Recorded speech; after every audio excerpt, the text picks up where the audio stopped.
प्राचीन उज्जैन में एक बहुत बड़े प्रतापी राजा हुआ करते थे जिनका नाम था राजा भृतहरि। राजा भृतहरि अपनी तीसरी पत्नी पिंगला पर बहुत मोहित रहते थे और वे उस पर अत्यंत विश्वास करते थे। राजा पत्नी मोह में अपने कर्तव्य को भी भूल गए थे। उस समय उज्जैन में एक तपस्वी गुरु गोरखनाथ का आगमन हुआ। गोरखनाथ राजा के दरबार में पहुंचे।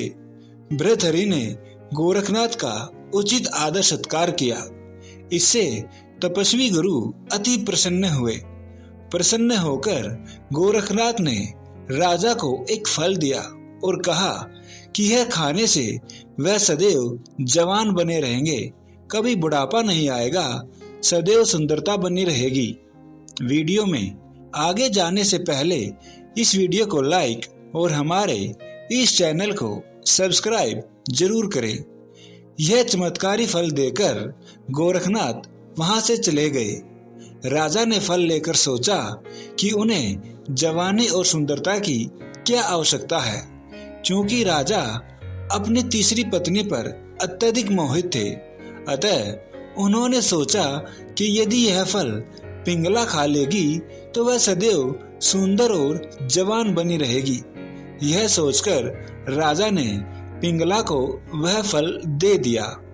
रानी पिंगला भृतहरि पर नहीं बल्कि उसके राज्य के कोतवाल पर मोहित थी।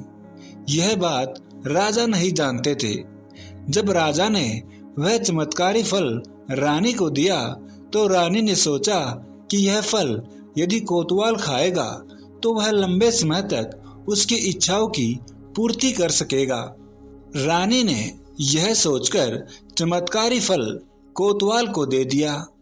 कोतवाल एक वेश्या से प्रेम करता था और उसने वह चमत्कारी फल उसे दे दिया ताकि वेश्या सदैव जवान और सुंदर बनी रहे।